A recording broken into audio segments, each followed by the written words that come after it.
Often, quilts hold meaning beyond the need to keep warm or display status. They teach us what their makers wanted remembered. Some memory quilters used their bed covers to mark life's milestones. Quilts heralding marriages and new babies and personal achievements, commemorating friendships and eulogizing the dead, have served as tools for remembering. For other quilters, their bed covers' meanings changed over time, with new generations attaching complex significance to quilts they never intended to be memory objects.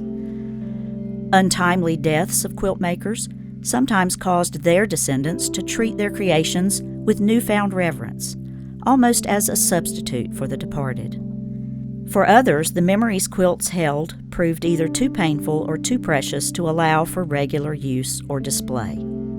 And some quilt makers set out to record history, whether narrating personal stories or telling of larger communal experiences. Their quilts had something intentional to say about the past. Sometimes these historically focused bed covers revealed unintended messages about the maker's own realities. Quilted memories, histories, and visions convey meaning and help make the past present.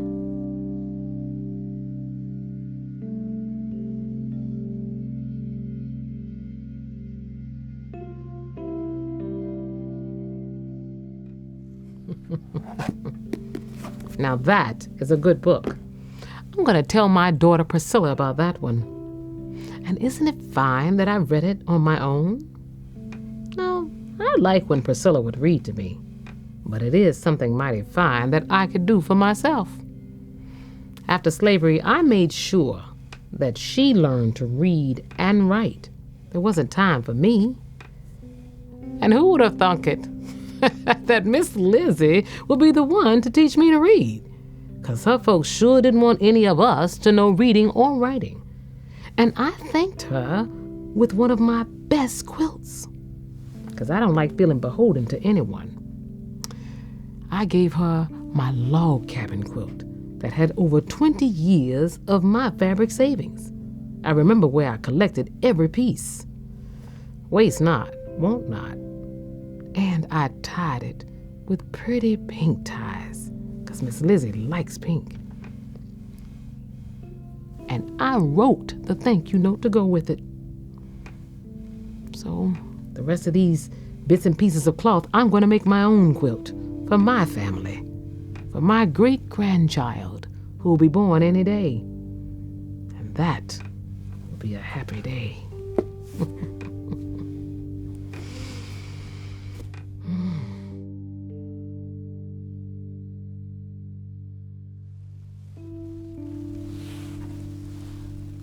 I remember this one comes from James Whitby. He's come calling quite a bit in the last months. I may have just enough fabric to think about starting another quilt, although right now I'm kind of worn out on the whole business. Mother says it's important to have a collection of quilts and linens to take with me when I marry, but I've plenty of time, and I won't have to make them all myself, thank heavens. Well, maybe it won't be so long before I marry, but no need for all of them to know that. Why, my last quilt included more than 50 fabrics, almost all of them gifted from suitors.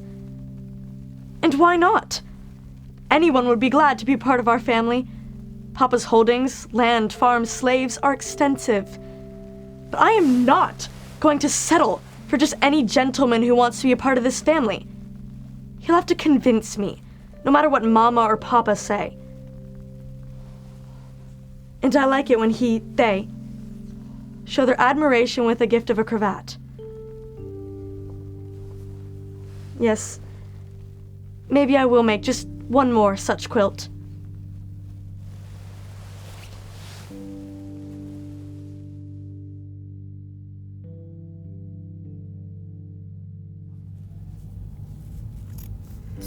Well, I believe I finally got enough of pieces to make my daughter's wedding quilt.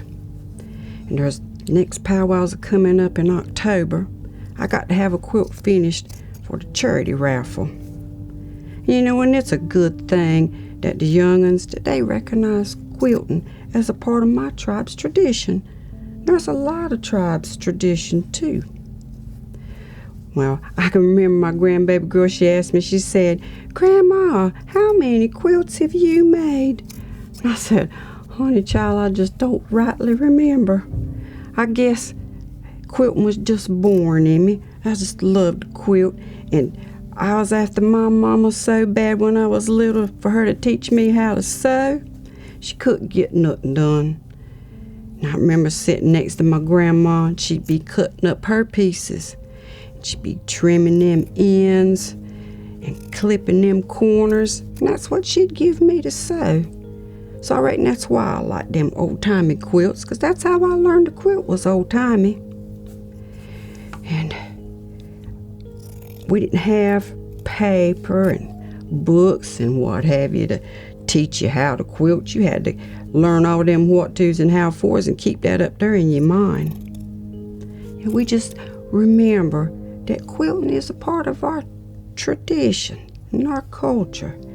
And it's just a good thing that we have another means of passing down our ways with quilting. 'Cause that the littler the scrap, the purtier the quilt.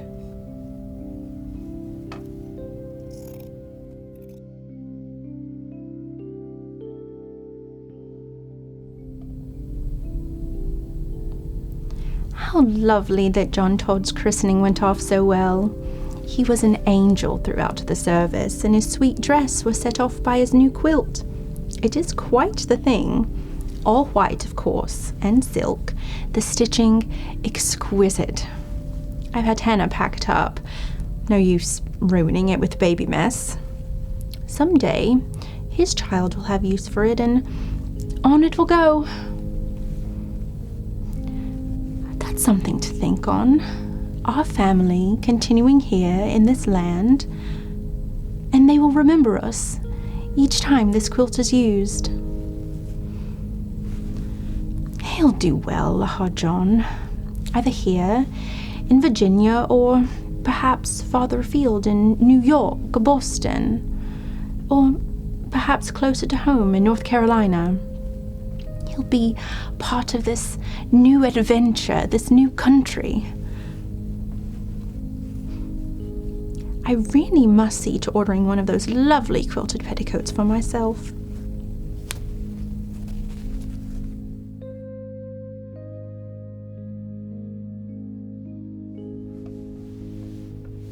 Boy, does this make me remember. Mama, she used to do this very thing. Hang out on the porch and she'd just be quilting. Just about any time she could spare.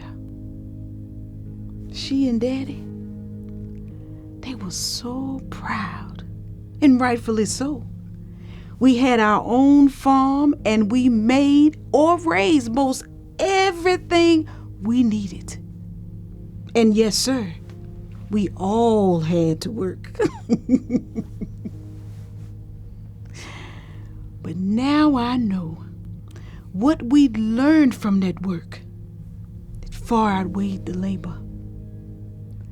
I plan on giving this quilt here of Mama's to my daughter. It's what Mama would call her every day. It's not one of her special occasion quilts that only saw the light of day when we had company.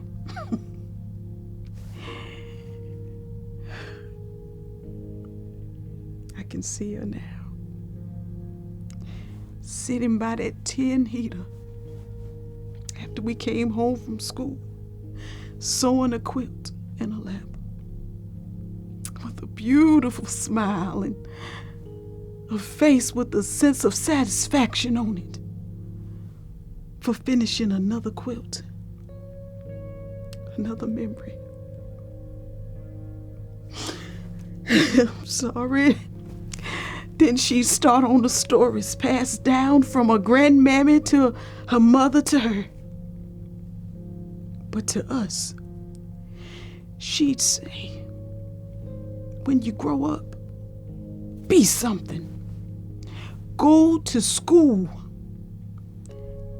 get a job and work, and save your money. And if you only made 10 cents, you save 5. Honey, my sister and I, we start playing a game trying to guess where the cloth came from that was in Mama's quilt. That's my dress. No, that's your dress. Oh, that's the pig's feed sack.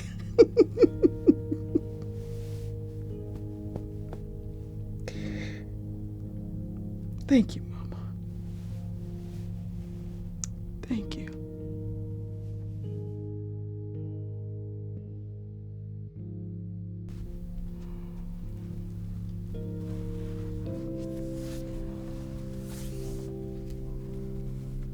I've always known that God looks after me. And I mean directly. He keeps me safe. He has my whole life.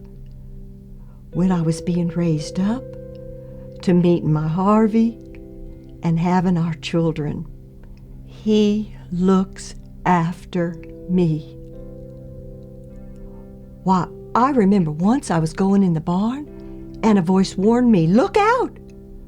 Sure enough, I looked up, and there was a snake, a poison snake, dangling down above the doorway.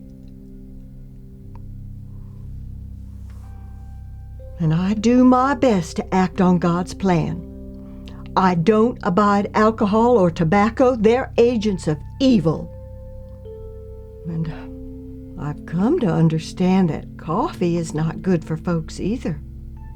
So now, I enjoy a cup of hot water each morning.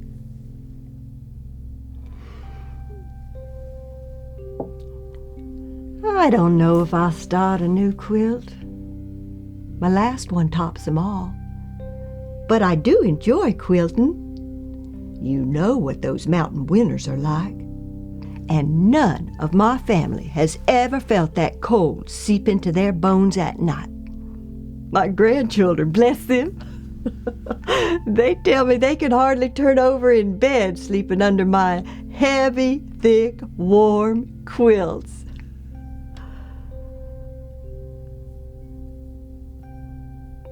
But my last quilt? Now that is a special one.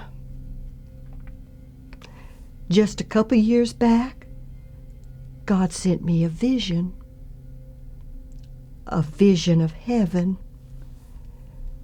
And what a beautiful heaven it is. God said to quilt it, and I did. Now, my quilt may not be as lovely as that vision I had, but I know He understands, and that a heavenly vision awaits us all.